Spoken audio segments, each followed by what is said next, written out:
Hey everyone, welcome back to Bryan's Mysteries and Adventures on Trail. Once again, I need to apologize. I apologize. I know this year's been just a disaster with my health. My family just suffered a major loss. My uncle, who was my anchor, my everything, he saved me many times. So I apologize about the upload schedule, and I appreciate you all hanging with me. Today I wanted to talk about Brennan Hawkins. The reason I wanted to talk about this case is because the last case I discussed, a lot of you thought that maybe his father had something to do with it, which is just absurd. And you'll see what I mean when I talk about more about this case. Brennan Hawkins was only 11 years old. He actually went missing in a northern area of the Uinta Mountains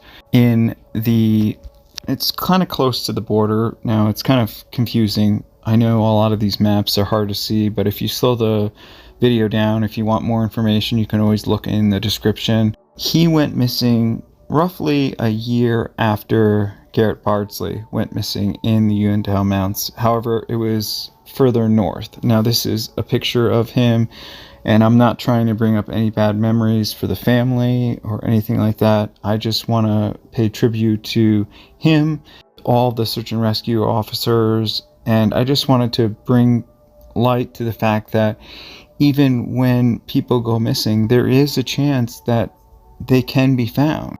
This Boy Scout troop went hiking in the Uinta Mountains in June. They were hiking with roughly 1,400 people, which is a lot more people than what the case that we just described with Garrett Barley. So there was a lot more people, there was a lot more terrain. In this particular case, what we know is that this team of 1,400 Boy Scouts and their leaders were up in this northern part of the Uinta Mountains, which I'm going to have maps up for you as always. And as always, just to show you the terrain, the campsites that they may have been camping in, the various terrain, just to give you an idea of what they would have been seeing at that time. The Uinta Mountains are very big and they can be very confusing. Lots of water sources. If you look at it from a maps view, you can see it can get quite confusing. Now, what makes this case so unbelievable is that at some point in June, this man, Brennan Hawkins, he got separated from his troop. They had no idea where he was, but immediately they sent out troops. They sent out 1,400 search and rescue efforts through like the snow-cold areas, the high reef areas. They were just searching as much as they could do. It was an amazing search efforts. And this was an 11-year-old boy, so it was very scary. And if you look at the maps, the Google Maps, I mean, the terrain is, it can be very scary. Eventually, search for the missing scout scaled back. They brought in Weber County Search and Rescue to search the water. They brought in with Weber County Search and Rescue and Weber County Search and Dive teams, they brought in all their best people. They brought in all their best dogs, all their best ground units. They had everything going on to this case to find this young man. But sometimes over the night, when you have nothing to look for, it can be very scary. They had no idea which direction to look for. They just kept pushing forward and doing what they knew. And they had hundreds and hundreds of volunteers out there, so they thought that this was going to come to fruition. After 4 days of this boy being lost in the Uinta Mountains, this boy was found. He was found by some of the other people that knew that they were looking for. And it's important to say that this young man, he was only 11 years old. He was startled by the search and rescuers on foot, on their horseback, which can be scary. So this is something that we might need to teach our youth, to learn and teach these ways of when you're stuck out in the forest to always stick to the trail, don't talk to strangers. But at the same time, if you see horseback or search and rescue people, those are the type of people that you do want to try and get to. Founders, see the people that are going to save us. This is a very emotional case because Kevin Bardsley, he initiated this search, and most people, because Garrett Barley's son was not found, they might find themselves in, drunkenness or whatever, but he stead the line and he wanted to find other people and help other people, and that's exactly what he did.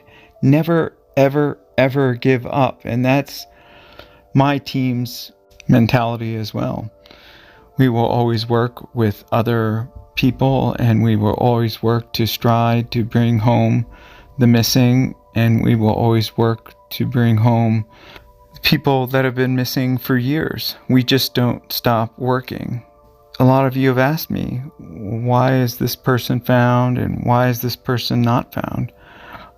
I wish I could give you an answer. Hawkins was out in the forest for 4 days. He's only 11 years old. They found him. And in the other case that we described, I'll have it in the link, Garrett Barley, he was much more advanced in the program of the Boy Scouts, and he wasn't found. So why does this happen? What kind of sense does this make? It's not to take away from either search and rescue efforts. Both of them put in an amazing search and rescue efforts with over 1,000 people for each. Unfortunately, with Garrett Barley, his situation was towards the end of August, so the temperatures were dipping into the late teens at night.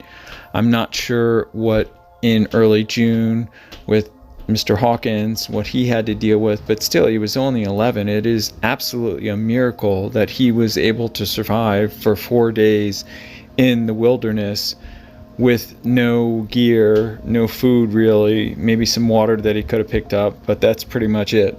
What I took from this case is that Garrett Barley's father, Kevin, really from starting his foundation, and he went out and continued on this search. And I think that when you use those type of feelings to help other people, it can really be your saving grace. And I just thank you all for all your search and rescue and everything that you've gone into this.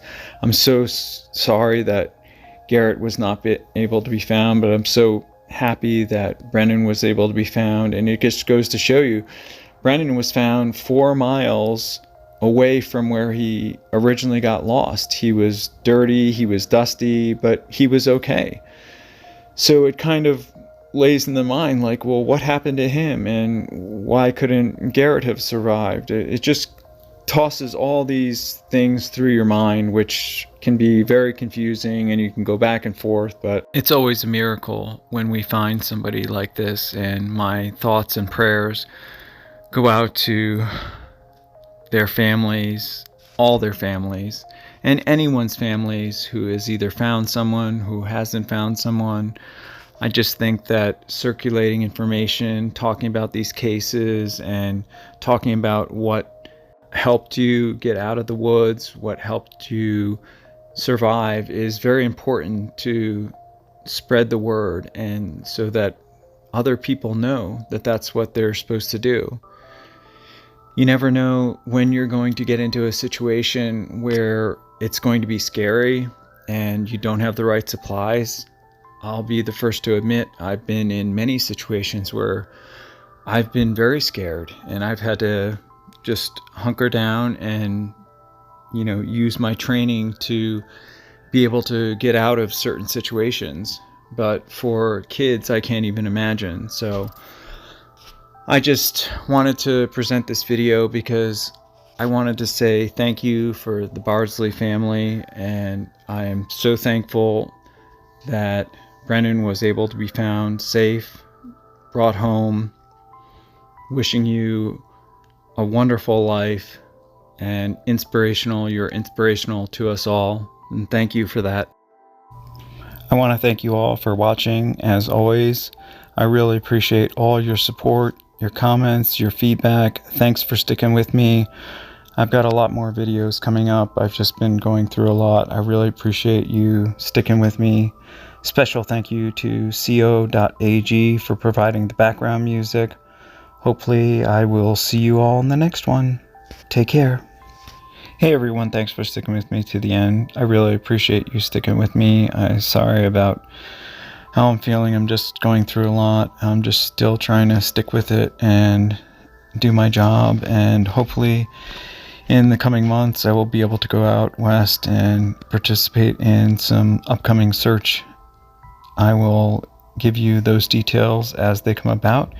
In the meantime, I appreciate any feedback, any calendar submissions, any donations to the channel. I give a lot back to the families or other nonprofit organizations. So if you're interested in that, I'll have all my information in the description. And I really appreciate all of you that understand the loss that I'm going through. Hopefully I'll see you next time. Bye.